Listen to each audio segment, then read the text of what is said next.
et après avoir conduit notre vache dans l'écurie de notre auberge, où nous l'attachâmes avec plusieurs nœuds, nous nous mîmes à travailler, chacun de notre côté. Et le soir, quand nous fîmes le compte de notre recette, je trouvai que celle de Mathia était de 4,50 francs et la mienne de 3 francs. Avec 7,50 francs, nous étions riches. Mais la joie d'avoir gagné ces 7,50 francs était bien petite comparée à la joie que nous éprouvions d'en avoir dépensé 214. Nous décidâmes la fille de cuisine à traire notre vache et nous soupâmes avec son lait. Jamais nous n'en avions bu d'aussi bon. Mathia déclara qu'il était sucré et qu'il sentait la fleur d'oranger, comme celui qu'il avait bu à l'hôpital, mais bien meilleur. Et dans notre enthousiasme, nous allâmes embrasser notre vache sur son mufle noir. Sans doute elle fut sensible à cette caresse, car elle nous lécha la figure de sa langue rude. « Tu sais qu'elle embrasse !» s'écria Mathia ravi. Pour comprendre le bonheur que nous éprouvions à embrasser notre vache et à être embrassés par elle, il faut se rappeler que ni Mathia ni moi, nous n'étions gâtés par les embrassades. Notre sort n'était pas celui des enfants choyés qui ont à se défendre contre les caresses de leur mère, et tous deux, cependant, nous aurions bien aimé à nous faire caresser. Le lendemain matin, nous étions levés avec le soleil, et tout de suite nous nous mettions en route pour Chavanon. Mon intention, pour ne pas fatiguer notre vache, était aussi pour ne pas arriver trop tard à Chavanon, était d'aller coucher dans le village où j'avais passé ma première nuit de voyage avec Vitalis, dans ce lit de fougères, où le bon Capi, voyant mon chagrin, était venu s'allonger près de moi et avait mis sa patte dans ma main pour me dire qu'il serait mon ami.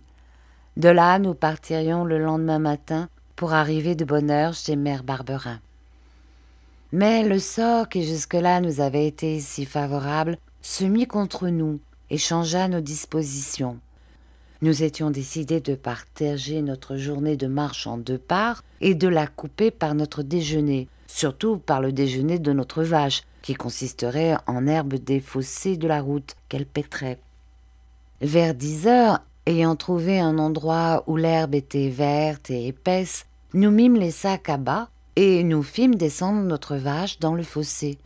Tout d'abord, je voulus la tenir par la longe, mais elle se montra si tranquille et surtout si appliquée à paître que bientôt je lui entortillai la longe autour des cornes et m'assis près d'elle pour manger mon pain. Naturellement, nous eûmes fini de manger bien avant elle. Alors, après l'avoir admirée pendant assez longtemps, ne sachant plus que faire, nous nous mîmes à jouer aux billes, Mathia et moi, car il ne faut pas croire que nous étions de petits bonhommes graves et sérieux, ne pensant qu'à gagner de l'argent. Nous eûmes fini de jouer avant que la vache eût fini de paître, et quand elle nous vit venir à elle, elle se mit à tondre l'herbe à grands coups de langue, comme pour nous dire qu'elle avait encore faim. « Attendons un peu, dit Mathia. Tu ne sais pas qu'une vache mange toute la journée ? Un tout petit peu. » Tout en attendant, nous reprîmes nos sacs et nos instruments. « Si je lui jouais un petit air de cornet à piston, dit Mathia, qui restait difficilement au repos. Nous avions une vache dans le cirque Gassot et elle aimait la musique. » Et sans en demander davantage, Mathia se mit à jouer une fanfare de parade. Aux premières notes, notre vache leva la tête, puis tout d'un coup, avant que j'eusse pu me jeter à ses cornes pour prendre sa longe, elle partit au galop. Et aussitôt nous partîmes après elle, galopant aussi de toutes nos forces en l'appelant. Je criai à Capi de l'arrêter, mais on ne peut pas avoir tous les talents. Un chien de conducteur de bestiaux eût sauté au nez de notre vache. Capi, qui était un savant, lui sauta aux jambes. C'était 2 kilomètres environ avant d'arriver à un gros village que nous nous étions arrêtés pour manger, et c'était vers ce village que notre vache galopait. Elle entra dans ce village naturellement avant nous, et comme la route était droite, nous pûmes voir, malgré la distance, que des gens lui barraient le passage et s'emparaient d'elle. À mesure que nous avancions, le nombre des gens augmentait autour de notre vache, et quand nous arrivâmes enfin près d'elle, il y avait là une vingtaine d'hommes, de femmes ou d'enfants qui discutaient en nous regardant venir. Je m'étais imaginé que je n'avais qu'à réclamer ma vache. Mais au lieu de me la donner, on nous entoura et l'on nous posa question sur question. D'où venions-nous? Puis, où avions-nous eu cette vache? Nos réponses étaient aussi simples que faciles. Cependant, elles ne persuadèrent pas ces gens, et 2 ou 3 voix s'élevèrent pour dire que nous avions volé cette vache qui nous avait échappé, et qu'il fallait nous mettre en prison en attendant que l'affaire s'éclaircît. L'horrible frayeur que le mot de prison m'inspirait me troubla et nous perdit. Je pâlis, je balbutiais, et comme notre course avait rendu ma respiration haletante, je fus incapable de me défendre. Sur ces entrefaites, un gendarme arriva.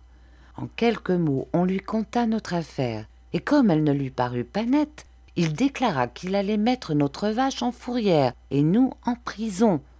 On verrait plus tard. Je voulus protester. Mathia voulut parler. Le gendarme nous imposa durement silence. Alors, me rappelant la scène de Vitalis avec l'agent de police de Toulouse, je dis à Mathia de se taire et de suivre monsieur le gendarme. Tout le village nous fit cortège jusqu'à la mairie où se trouvait la prison. On nous entourait, on nous pressait, on nous poussait, on nous bourrait, on nous injuriait. Et je crois bien que sans le gendarme qui nous protégeait, on nous aurait lapidés comme si nous étions de grands coupables, des assassins ou des incendiaires. Et cependant, nous n'avions commis aucun crime. Mais les foules sont souvent ainsi. Elles s'en rapportent aux premières apparences. Ils se tournent contre les malheureux sans savoir ce qu'ils ont fait, s'ils sont coupables ou innocents. Nous étions en prison. Pour combien de temps? Comme je me posais cette question, Mathia vint se mettre devant moi et baissant la tête. « Cogne, dit-il, cogne sur la tête. Tu me frapperas jamais assez fort pour ma bêtise. Tu as fait la bêtise et j'ai laissé la faire. J'étais aussi bête que toi. J'aimerais mieux que tu cognes. J'aurais moins de chagrin. Notre pauvre vache, la vache du prince. » Et il se mit à pleurer. Alors ce fut à moi de le consoler, en lui expliquant que notre position n'était pas bien grave. Nous n'avions rien fait, et il ne nous serait pas difficile de prouver que nous avions acheté notre vache. Le bon vétérinaire d'Ussel serait notre témoin. Et si l'on nous accuse d'avoir volé l'argent avec lequel nous avons payé notre vache, comment prouverons-nous que nous l'avons gagnée? Mathia avait raison.